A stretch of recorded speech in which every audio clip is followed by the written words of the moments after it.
finish at Arizona State University. I dropped out for a bit, kind of a reassessment of my life, and then received a letter from Michael Ballum, who was teaching at Utah State University at the time, teaching singing. He had just been hired there. Never met him, never heard of him. He didn't know me.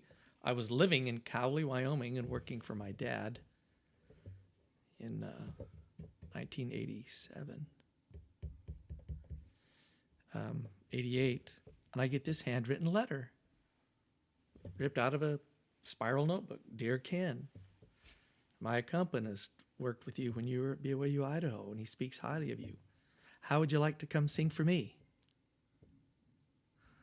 So I got in the car and I drove to Logan and sang for Michael Ballum. And he saved me in many, many respects. Brought you back. And when I left Arizona State, my wonderful teacher unwittingly had, in trying to force me into this lyric mold, had taken from me what I did by instinct and had given me nothing in return. So there were things that I couldn't do when I left there that I could do when I arrived there as a singer. And one lesson with Michael Ballum, and he corrected all of that. Because Michael Ballum is a dramatic singer and gave me permission to sing dramatically again. And gave me some idea, although he didn't have any clinical data to support what he was saying, his own experience, but he talked a lot about the muscular effort of the epigastrial region, or the solar plexus. We would call them the rectus abdominis, the upper striation. Sounds like a Mozart requiem. Yeah. In any case, and I began singing like crazy again, singing all over the place and great confidence. And Michael also gave me a new perspective of someone who has done the career and looking back on it and regrets and things. And he was able to give me a marvelous perspective on what I really wanted as a singer. You know, when I was young, I wanted a high-rise apartment in New York City and go sing at the Met every day. I mean, what an idiot. And not realizing that was having a professional performing career is nearly impossible to manage being a husband and a father. And so I was, 27, 28 years old, having to finally sit down and think about that. I'm a late bloomer in many respects. But that was a wonderful year. So I finished my degree there with Michael, full of confidence, singing whatever I wanted. And went to Illinois State University, had a great audition there. They had a new master's program, and they were handing out lots of money. So I got to do my master's degree for nothing. They paid me to sing in their choirs and to be in their. I got to sing Johnny Skiki. Okay. I got to perform Ranuccio, the lead tenor role in Johnny Skiki. It was so much fun, and learned a lot there.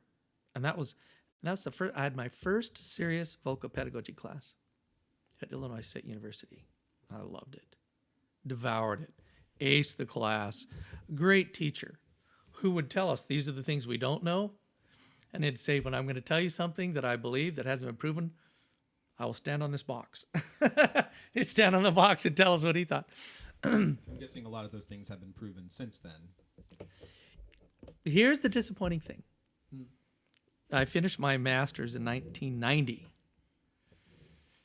The fiber optic laryngoscope had been around for almost a decade, which is the camera to view the inner workings of the vocales. Right, going up and then through the nasal down. cavity and down, draped over the vocal folds, so you can watch them work without choking you, Right. without impeding them.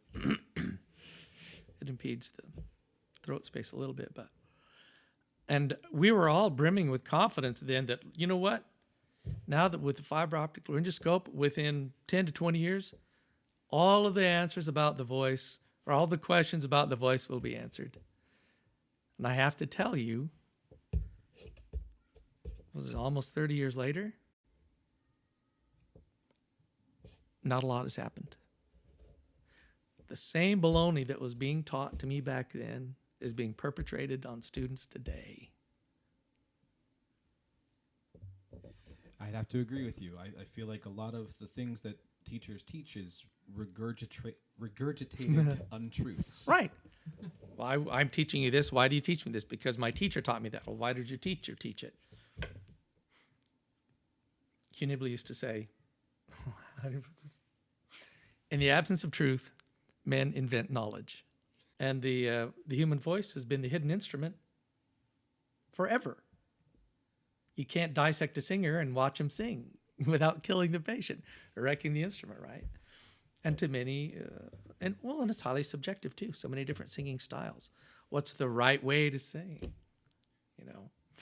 And so we're still, as one great teacher put it, a student of Burton Coffin. She's the author of our textbook that we would use in our pedagogy class.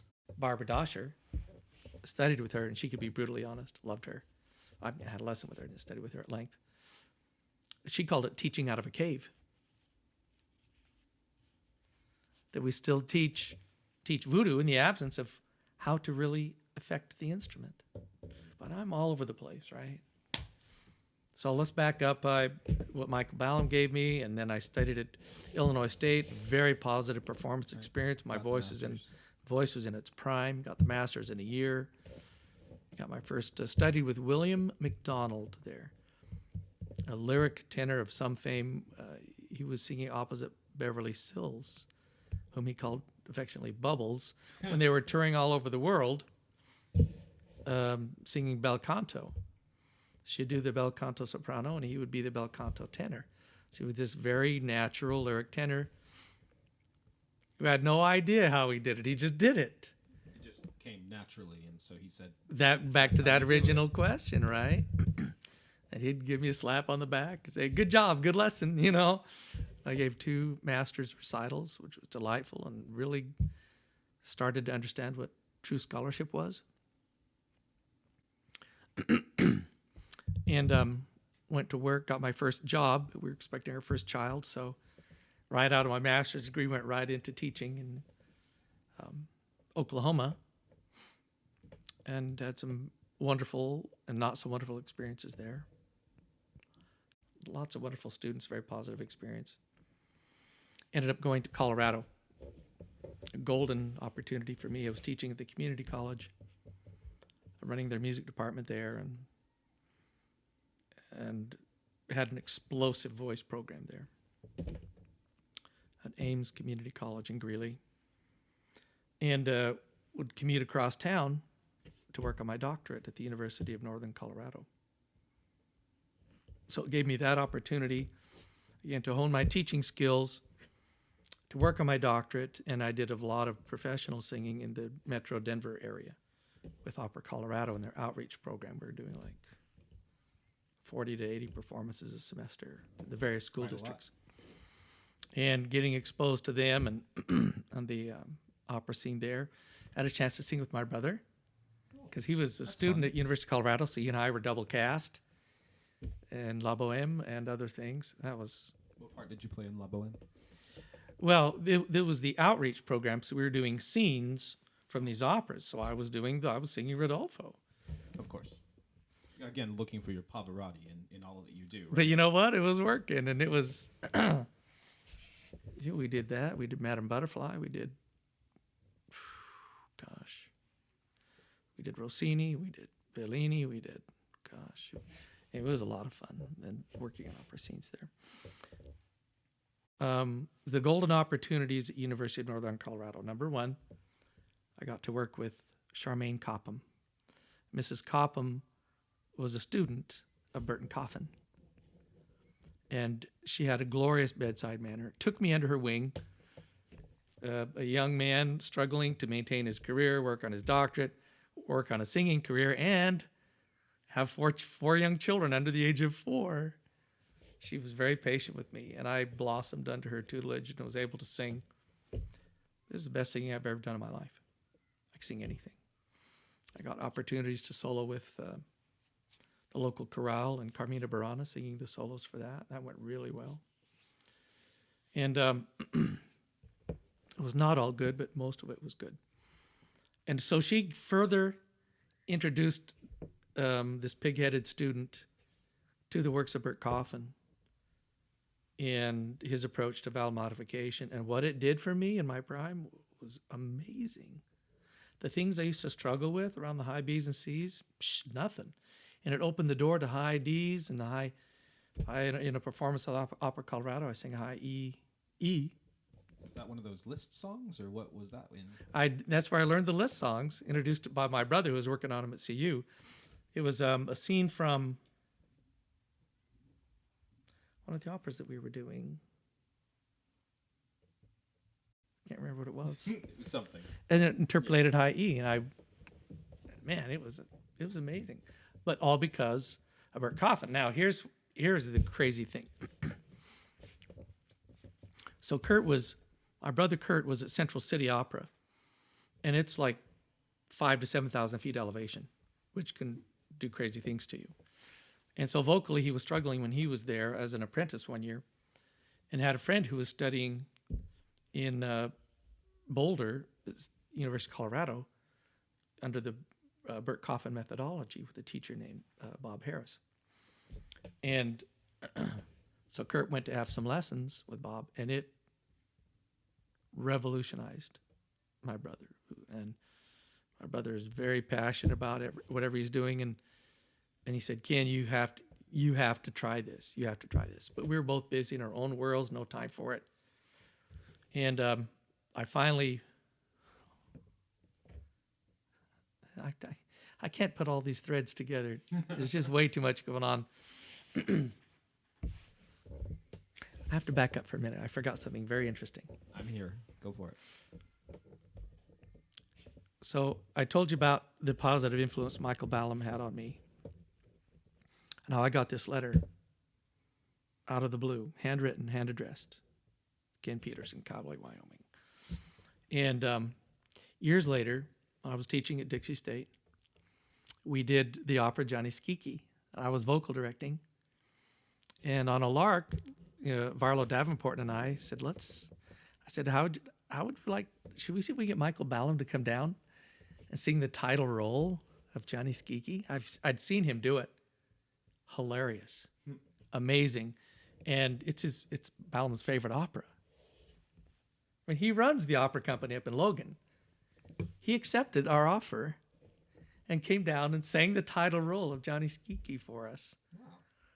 This was in 05 or 06, and it was stunning. It was amazing. The cast loved him, and he was so outgoing and so kind and considerate. Everybody just fell in love with the guy. While he was here, he made himself available for master classes. He sang in the ward choir where he was staying on Easter, in addition to doing all this stuff. During one of these master classes, he was talking to the voice students, and everybody was just enwrapped with, he's a very charismatic person. And he talked about how someone saved him once. He had fallen through the ice, and he thought he was dying, and a hand reached down and pulled him out and saved him. I was sitting there, and tears were welling up in my eyes.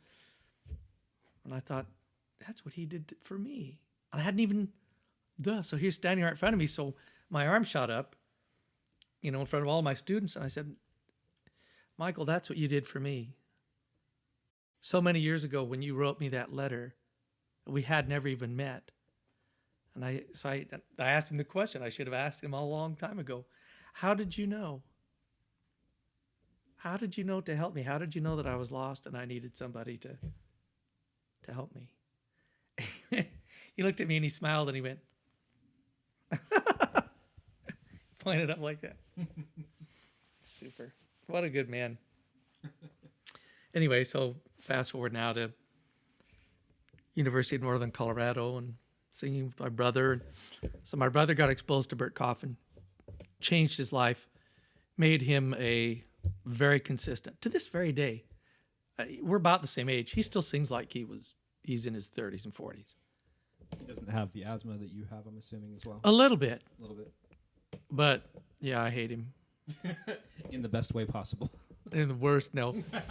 I just heard a recording on Facebook. He's now an Edward Jones advisor, financial advisor, doing very well. And he made that switch. He was a professor at CU Boulder. He made the switch because he couldn't make enough money as a professor. But every year he trots out, he comes out and he throws a party for his clients and he sings like once a year. And it's like perfect. Just wanted to slug him. Anyway, so he wanted to introduce that to me, and he'd send me materials, and he sent me Barbara Doscher's book, pedagogy book, which I fell in love with and been using it ever since in pedagogy classes. And it wasn't until I had left Colorado, was teaching in South Dakota, invited him up to do as a faculty member of South Dakota, I was obligated to do recitals every year. Invited him up as a guest artist. So we were going to do this recital together. Okay. And before he left, I said, I purchased the chromatic vowel chart, I don't know, a couple of years prior. I said, before you go home, I said, will you just explain this to me? It took 5 minutes. This is how this goes, and this is what this means. This is how you adjust it. And I'm like, thanks. I started applying it then and there. That was in probably 2001.